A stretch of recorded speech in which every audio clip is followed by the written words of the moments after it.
मेरे बहुत बहुत प्यारे साथियों, आप सभी को डॉक्टर विजय अग्रवाल का बहुत बहुत प्यार भरा नमस्कार। मित्रों, आज 18 जून 2018 है और आज के इस AFEIS.com के लाइफ मैनेजमेंट में मैं आप सभी का हार्दिक रूप से स्वागत करता हूं और हार्दिक रूप से अभिनंदन भी करता हूं। दोस्तों, आज सप्ताह का पहला दिन है सोमवार, और सोमवार को हम लोगों ने यह निर्णय लिया है कि जहां तक संभव हो सके किसी के जीवन को लेकर के चर्चा की जाए या उसके जीवन के अंश को सीधे सीधे आपको सुनाया जाए। और सुनाने को महत्व मैं थोड़ा सा इस बारे में ज्यादा देता हूं कि उससे आपको एक फ्रीडम रहती है कि आप उस अंश को सुने और सुनने के बाद फिर अपने अपने ढंग से अपनी अपनी जरूरत के हिसाब से उससे अपने लिए निष्कर्ष निकालें। तो इसमें आपकी फ्रीडम प्रोटेक्टेड रहती है, मतलब जो आपकी स्वतंत्रता है, सोचने की स्वतंत्रता, मुझे लगता है कि उसकी बहुत अच्छे तरीके से रक्षा हो पाती है। लेकिन बीच बीच में हम लोग इसमें बदलाव करते रहेंगे। आज मेरा मन हुआ कि मैं आपको एक अंश और पढ़कर सुनाता हूं। मुझे याद है कि पिछली बार भी मैंने आपको एक अंश सुनाया था और मुझे अच्छी बात यह लगी कि उस अंश से जो आप लोगों ने अपने अपने लिए मैसेज निकाले वो बड़े प्रभावशाली थे। अलग अलग किस्म के मैसेज आप लोगों ने ग्रहण किए। तो सच पूछे तो उसी ने फिर मुझे इस बात के लिए प्रेरित किया कि नहीं, बजाय इसके कि मैं अपनी बात आपके सामने सीधे सीधे रखूं, बेहतर होगा कि मैं आपके सामने एक ऐसी बात रखूं कि उसमें से आप अपने अपने लिए बातें निकाल सकें। तो इसी सोच के तहत मित्रों, मैं आज फिर से आपको एक छोटा सा अंश सुना रहा हूं और यह अंश सुकरात के जीवन से संबंधित अंश है। सुकरात, जिन्हें सोक्रेट्स कहा जाता है, यूनान के बहुत बड़े दार्शनिक रहे हैं, आपने नाम जरूर सुना होगा। और ये आज से लगभग लगभग आप यूं कह लीजिए कि 2400 साल पहले के दार्शनिक हैं। मतलब यूं कह लीजिए कि हमारे यहां जब गौतम बुद्ध और महावीर स्वामी हुए हैं, उससे बस थोड़े से बाद के दार्शनिक सुकरात, राइट। सुकरात के बारे में शायद आप लोगों ने कुछ चीजें मालूम कर रखी हों, और कुल मिलाकर के है कि सुकरात पर आरोप लगाया गया था। और मेरी समझ से आगे मुझे अपनी बात नहीं बतानी चाहिए। आइए इस अंश में ही देखते हैं। तो दोस्तों, मैं शुरू करता हूं कि सुकरात पर ये आरोप लगाए गए कि वह अधार्मिक है और नगर देवताओं की अपेक्षा अन्य नए नए देवताओं के विषय में बात करता है और नवयुगों में भ्रष्टाचार फैला रहा है। इन अभियोगों के आधार पर 220 के विरुद्ध 280 मतों द्वारा उसे मृत्यु दंड दिया गया। मतलब मृत्यु दंड दिया गया, और इस आरोप में कि ये नए नए देवता की बात करता है और हमारे जो नवयुवक हैं उनको भ्रष्टाचार के लिए प्रेरित कर रहा है, उकसा रहा है, राइट। मृत्यु दंड से पूर्व देश छोड़कर जाने का विकल्प भी उसके सामने रखा गया, जिसे अस्वीकार करते हुए सुकरात ने कहा कि यदि आप लोग मुझे इस शर्त पर मुक्त करना चाहते हो कि मैं सत्यान्वेषण का त्याग कर दूं, तो मैं यह कहूंगा कि एथेंस वासियों, मैं आपको धन्यवाद देता हूं, परंतु मैं आपकी बात मानने की अपेक्षा दैवी आदेश का पालन करूंगा। मेरे विश्वास के अनुसार मुझे यह कार्य सौंपा गया है। मैं यहां थोड़ी सी बात आपको बता दूं, जो एथेंस है वो उस समय नगर राज्य हुआ करता था, जिसे हम आज यूनान की राजधानी कहते हैं, एथेंस। तो उसे ही कहा उन्होंने एथेंस वासियों। और जब सुकरात का जो पीरियड रहा है, उस समय एथेंस कोई बहुत बड़ा शहर नहीं था। कहा जाता है कि लगभग लगभग 5-6 हजार की ही आबादी एथेंस की थी, छोटा सा। और स्टेट मतलब नगर राज्य इसको कहा जाता है, सिटी स्टेट जिसे आप कह लीजिए। अब आगे आइए, सुनिए। जब तक मुझ में श्वास है मैं दार्शनिक चर्चा का त्याग नहीं करूंगा। मैं अपना कार्य करते हुए प्रत्येक व्यक्ति से यह पूछूंगा कि क्या तुम्हें इसमें लज्जा नहीं लगती कि तुम्हारा ध्यान धन और मान की प्राप्ति की ओर लगा हुआ है। सत्य तथा ज्ञान की अथवा अपनी आत्मा के विकास की तुम्हें कोई चिंता नहीं।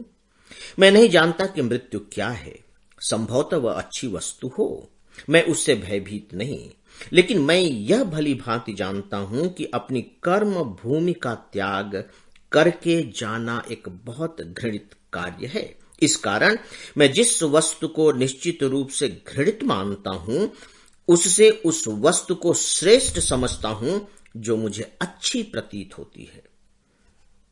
इस अस्वीकृति के पश्चात जब फिर से मतदान हुआ तो और भी अधिक सदस्य उसको मृत्युदंड देने के पक्ष में हो गए। एथेंस के विधान के अनुसार मृत्युदंड प्राप्त अपराधी को 24 घंटे के अंदर ही विस्पान करा दिया जाता था, परंतु कुछ धार्मिक बाधाओं के कारण सुकरात को 1 माह तक बंदी गृह में रखा गया। बंदी गृह में सुकरात ने यह समय अपूर्व धैर्य से व्यतीत किया।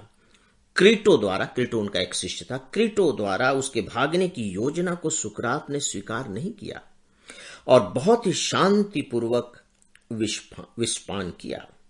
अपनी पार्थिव देह के त्याग तक वे अपने प्रशंसकों, जिनसे कि वह घिरा हुआ होता था, को विभिन्न उपदेश देता रहा। मरते समय उसने कहा कि मैंने लोगों को सिखाया है कि जीना कैसे चाहिए और अब मैं लोगों को यह बता रहा हूं कि मरना कैसे चाहिए। तो ये छोटा सा अंश है जो चूंकि एक ही घटना से संबंधित है, तो मैं अपनी बात इसी घटना यहीं पर आकर समाप्त करता हूं। तो रात के जो शिष्य हुए थे प्लेटो, और खासकर सुकरात की इस घटना को देख करके प्लेटो बहुत विचलित हो गए थे और सच पूछे तो प्लेटो की इसके बाद से राजनीति से बिल्कुल विश्वास ही हट गया था, या यूं कह लीजिए कि राजनीति से एक प्रकार से घृणा हो गई थी और उन्होंने फिर राजनीति को छोड़ करके और अपने जीवन का उद्देश्य बना लिया कि मैं सुकरात के विचारों का प्रचार प्रसार करूंगा। ये उनका उद्देश्य हो गया और सच पूछे तो प्लेटो ने ही सुकरात के जितने भी विचार हैं उन सबको संग्रहित किया, उन पर चीजें लिखी और ये भी कहा जाता है कि एक प्रकार से सुकरात की हत्या ने ही फिर से दुनिया को एक भावी दार्शनिक दिया जिसका नाम था प्लेटो। और प्लेटो के फिर शिष्य हुए थे फिर से एक दार्शनिक परंपरा देखिए जिनका नाम है अरस्तु। अरस्तु के भी एक बहुत महान शिष्य हुए जो दार्शनिक तो नहीं हुए लेकिन शासक हुए, अलेक्जेंडर द ग्रेट, जिन्हें आप सिकंदर के नाम से जानते हैं। तो ये सुकरात से सिकंदर तक की गुरु शिष्य परंपरा है। खैर मित्रों, तो ये अंश मैंने आपके सामने रखा। इसकी आपको सबसे खूबसूरत बात देखिए जो लगी होगी, मुझे लगता है कि अगर हो सकता है कि पहली बार आपने सुना है तो न भी लगी हो, इसे फिर से सुनिए, थोड़ी सी चीजों पर ज्यादा ध्यान लगाइए, बजाय कि ज्यादा चीजों पर हम थोड़ा थोड़ा ध्यान लगाएं और फिर आप पाएंगे कि इसमें कितनी गजब की तार्किकता है, लॉजिकल कितना ज्यादा है ये अंश पूरा का पूरा। आपको एक एक लाइन में और ऊपर से नीचे की लाइन में तार्किकता का एक द्वंद्व दिखाई देगा कि सुकरात किस तरीके से अपनी बात को बहुत ही तार्किक तरीके से रख रहे हैं और दूसरा तथ्य यह कि कितने आत्मविश्वास के साथ रख रहे हैं, कितनी दृढ़ता के साथ रख रहे हैं। मतलब उनके शब्द में आवाज तो उनके रिकॉर्डेड हमारे पास नहीं है, लेकिन मैं कह सकता हूं कि जिस तरह की सुकरात की यहां भाषा है, डेफिनेटली जब वो बोल रहे होंगे तो उनकी आवाज में भी उतनी ही दृढ़ता रही होगी, कोई कंपन नहीं रहा होगा, मौत का कोई खौफ उनकी आवाज में कंपन पैदा नहीं कर सका होगा, क्योंकि उन्हें मौत का कोई खौफ ही नहीं था। जो आदमी कह रहा हो जिसे विस्पान करना है, सोच के देखिए, और विस्पान करने के बाद आदमी को बड़ी वो होती है, शुरू की स्थिति मानसिकता को सोचिए और विस्पान करने के बाद भी आप अगर थोड़ी देर जीवित रहते हैं तो सोच करके देखिए कि उसको लग रहा है कि अब तो मैं क्रमशः मर रहा हूं, और उस मानसिकता में वो व्यक्ति इतनी तार्किकता के साथ बात कर रहा है और वो कह रहा है कि अभी तक मैंने ये सिखाया है कि जीना कैसे चाहिए और अब मरकर, यानी कि प्रैक्टिकली ये सिखा रहा हूं मरना कैसे चाहिए, सत्य के लिए मरना चाहिए, अपने विचारों के लिए मरना चाहिए, अपने सिद्धांतों के लिए मरना चाहिए, यही तो वो सिखा रहे हैं।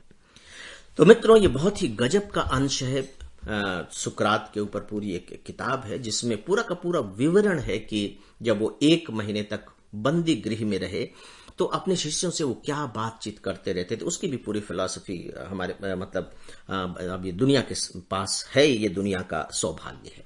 तो मित्रों, ये छोटा सा अंश मैंने आपको पढ़कर सुनाया है। आप सब इसे सुने और अपने अपने ढंग से इसे एंजॉय भी करें और अपने लिए तथ्य भी निकालें। तो अब आप सबसे इजाजत चाहूंगा। नमस्कार।